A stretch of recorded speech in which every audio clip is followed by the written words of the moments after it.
샬롬, 굿모닝, 안녕하세요. 반갑습니다. 오늘 아침 제주 새벽에는요, 비가 엄청 줄기차게 내리고 있어요. 다행히로 어저께 양배추도 따다 놨고, 콜라비도 한 10박스를 전부 보내드렸는데, 와, 이제 한 2, 3일은 밭에 들어갈 수가 없어요. 너무 밭이 질거든요. 그리고 제가 너무너무 죄송했어요. 하나님 앞에. 왜냐면 1월 11일 날 레위기 5장까지 말씀을 묵상하고요. 계속 해야 된다면서도 못했거든요. 얼른 그냥 눈 뜨고 시간 나면 유튜브 보게 되고 나라 돌아가는 정세가 그냥 속이 상해서 그거에 몰두하다 보니까 말씀이 조금 등한시하게 돼서 늘 마음은 안타까웠지요. 그래서 아니다. 오늘은 무슨 일이 있어도 어쩌저서부터 말씀을 보고 또 보고 이게 공부를 하다가 잠깐 딴짓을 하면 맥이 끊기더라고요. 그래갖고 아유 어떡하나 하면서 다시 마음을 다짐해서 고쳐먹고 오늘 이제 새벽기도 갔다 와서 말씀을 다시 묵상하고 정리를 해 나가기로 했습니다. 이제 오늘 레위기 6장은요.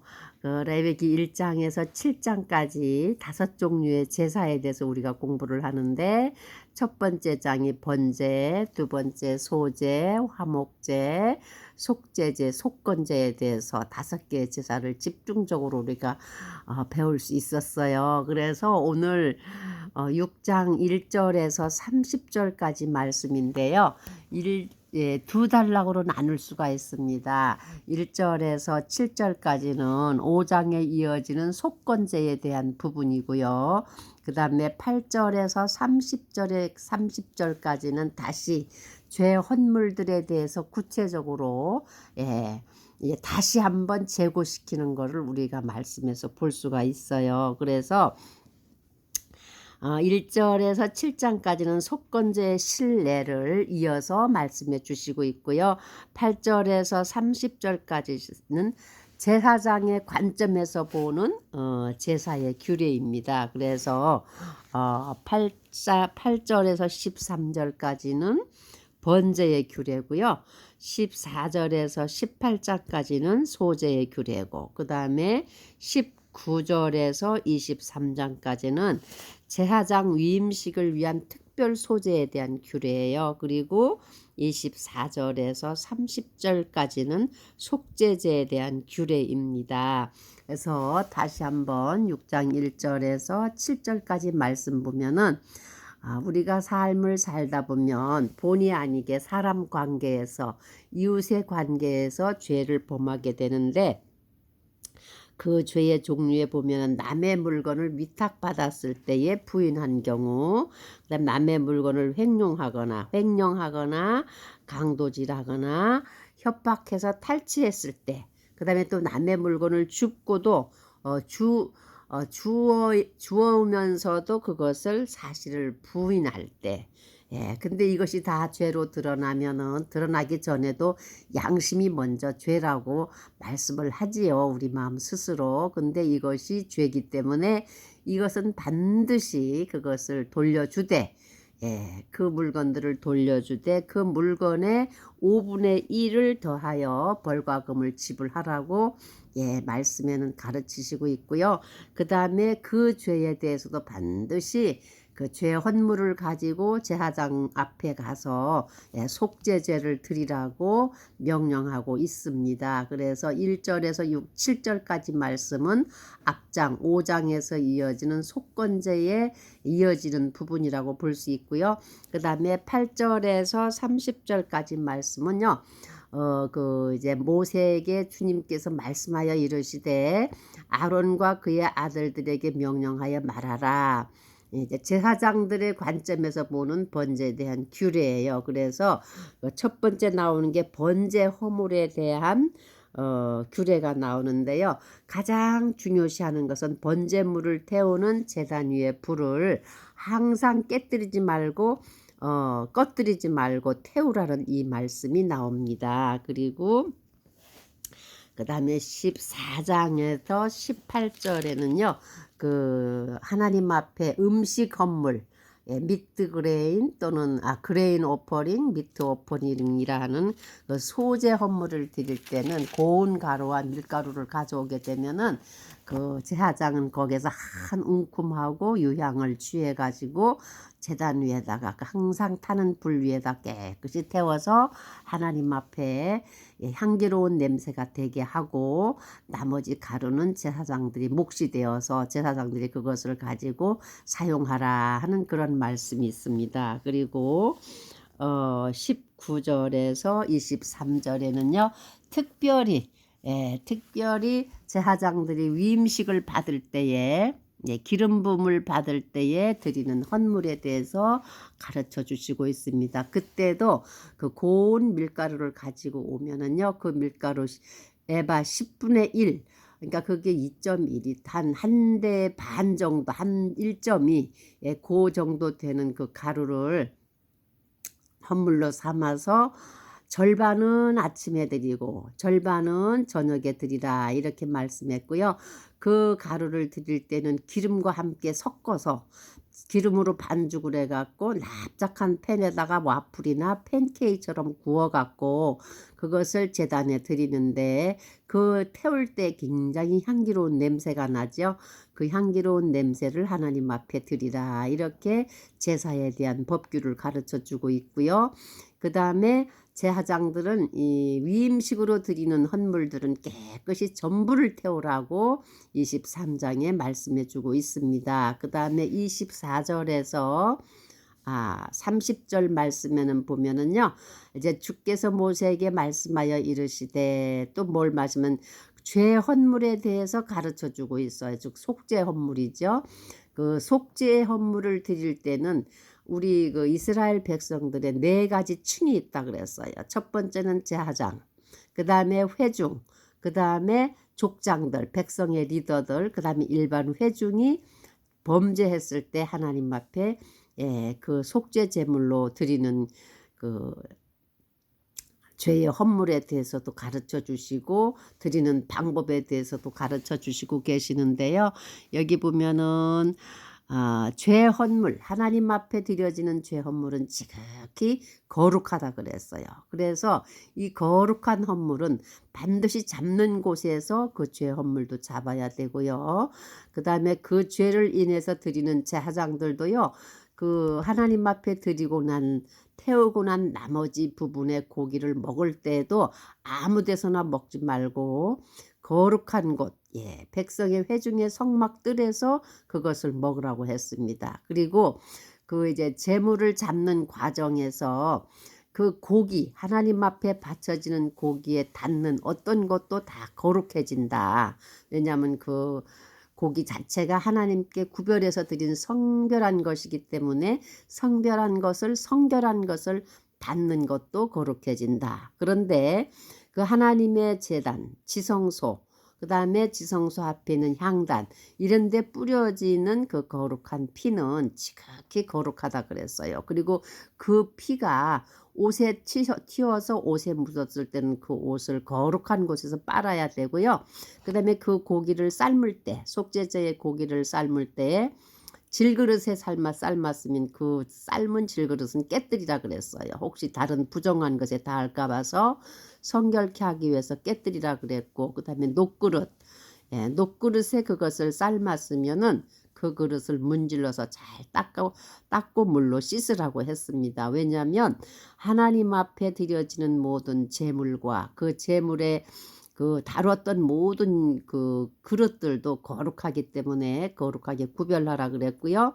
그 다음에 제사장 가운데 모든 남자는 그 하나님 앞에 드려드리는 속죄제 제물을 먹으라 그랬습니다. 제단 위에 태워지고 나면 남은 것들이겠죠. 그래서 그 죄 헌물의 피를 조금이라도 회중의 성막에 가지고 들어가서 그 피로 성소에서 화해하면 그 헌물은 먹지 못할지니 그것은 불에 태울지니라.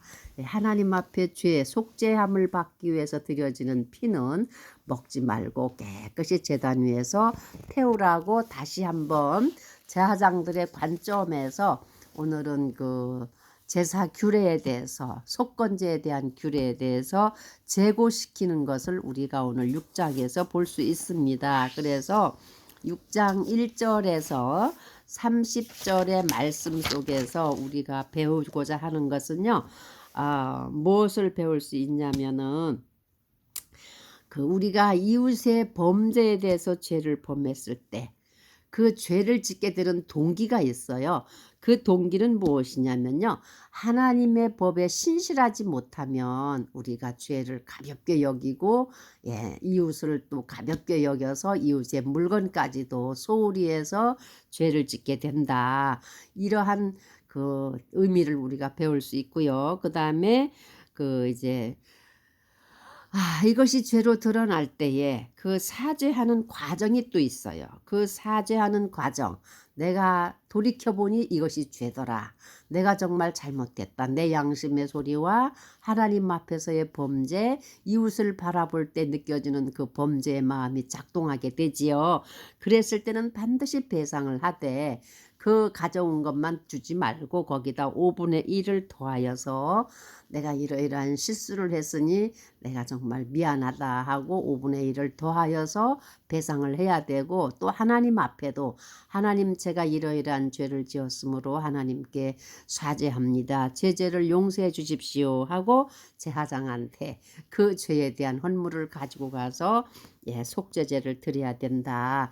그렇게 되면은 그 죄로 인해서 다시는 범법행위를 하지 않으니까 하나님 앞에도 신실하고 사람과의 관계에서도 굉장히 신실한, 신뢰할 수 있는 그런 아름다운 삶이 이어진다는 것을 우리에게 가르쳐 주시고 있는 것 같아요. 그리고 8절에서 30절 말씀에는 보면요, 거기 이렇게 아주 좀 독특하게 드러나는 말씀 중에 보면 제단의 불을 꺼뜨리지 말아라 하는 그런 말씀이 있더라고요. 이 제단의 불은 항상 타고 있어야 된다 그랬어요. 왜냐하면 언제든지 어떤 죄헌물, 번제든 소제든 화제든 속죄제든 속건제든 어떤 제물이 와도 그 제단 불 위에다 올려놓고 태워서 하나님 앞에 그 향기가 흠향될 수 있도록 불을 항상 붙여라, 이런 말씀이 있어요.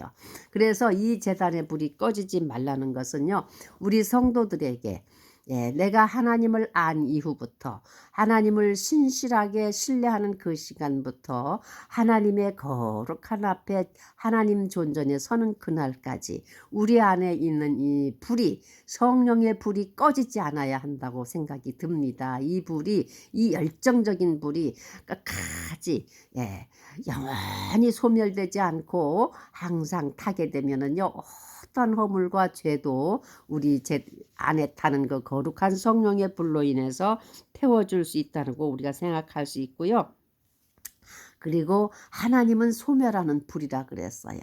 악을 소멸하고 죄를 소멸하고, 어떠한 불의도 용서하지 아니하시고 태우시는 불이시기 때문에 그러한 하나님의 형상으로 지음받은 우리 인간들에게요, 또 하나님의 거룩한 아들 독생자 예수 그리스도의 그 영원히 속죄의 피로 우리를 구속해 주신 예수님의 피, 우리를 위해서 온전히 자신을 드려주신 번제의 피, 우리를 위해서 하나님과 화목을 시켜주신 화목제에 되시는 예수님의 피, 우리를 위해서 하늘 생명의 떡이 되고 우리에게 생명의 양식이 되신 소제, 미트, 그레인 오퍼링이 되신 예수님, 또 우리의 모든 죄와 허물을 하나님 앞에 다 배상까지 해주셨어요. 주님, 아버지, 제가 이 사람들의 죄를 다 제가 짊어지고 제가 저를 드리고 저의 생명과 피를 아버지께 드리고 이 사람들이 지은 모든 인류의 죄를 제가 하나님께 배상합니다. 랜섬, 배상하오니 아버지, 다 이들의 죄를 다 보상하니 주님 받아주세요 하고, 예수님께서는 우리를 위한 5분의 1이 아니라 10,000배, 10,000,000배, 우리가 헤아릴 수 없는 셀 수도 없어요. 그렇게 무한대량의 그 죄에 대한 모든 대가를 지불하신 그 예수님의 속건제의 완성이신 예수님이 그 피와 살과 모든 것을 우리가 받았어요. 그래서 예수님은 우리의 죄와 허물을 항상 항상 태워주시는 거룩한 성령의 불이시고 우리의 죄와 허물을 항상 씻어주시는 완벽한 하나님 앞에 드려지는 흠없는 어린 양의 피시고 우리들의 모든 삶에 일어나는 모든 현실에서의 모든 잘못을 보호하시고 프로텍트 이렇게 보호해 주시는 그러한 분의 우리가 그 기름 부음과 그 가려우심과 그 하나 예수님의 그 거룩한 성별의 옷으로 우리가 이렇게 휘장을 삼고 우리가 정말 그 하나님의 은총 안에 참 우리가 들어온 하나님의 자녀들입니다. 그래서 오늘 레위기 6장 1절에서 30절 말씀에 보면은요, 예, 하나님 앞에서의 자세와 이웃과의 자세에 대해서 이렇게 딱 구분해 갖고, 예, 5가지 이 레위기에서 제시하시는 제사에, 예, 다시 한번 재조명해 주면서 우리 모든 인류가, 예, 번제가 되고, 소제가 되고 화목이 되고 속죄가 되고 속건제가 되시는 예수 그리스도를 이 말씀에서 십자가로서 이렇게 표현해 주는 그림을 제가 이 시간에 보게 됩니다. 하나님 앞에 예수님과 우리 사이 또 하나님 앞에서 이웃과 저 자신들의 모습 이런 것을 완성해 주는 이 레위기 6장의 말씀에서 이 시간 조금이나마 희미하게나마 제가 느끼게 되는데요. 왜 이렇게 속건제 이웃과의 관계가 중요하고 배상하고 잘 지내라는 이 말씀과 다시 또 왜 5가지 제사에 대한 규례를 모세에게 제사장들의 관점에서 이렇게 다시 재조명시켜 주시는가 이 말씀에서 이 5가지 제사의 핵심이 무엇이냐 하나님 앞에 드려지는 거룩한 피와 거룩한 기름과 아름다운 향기거든요.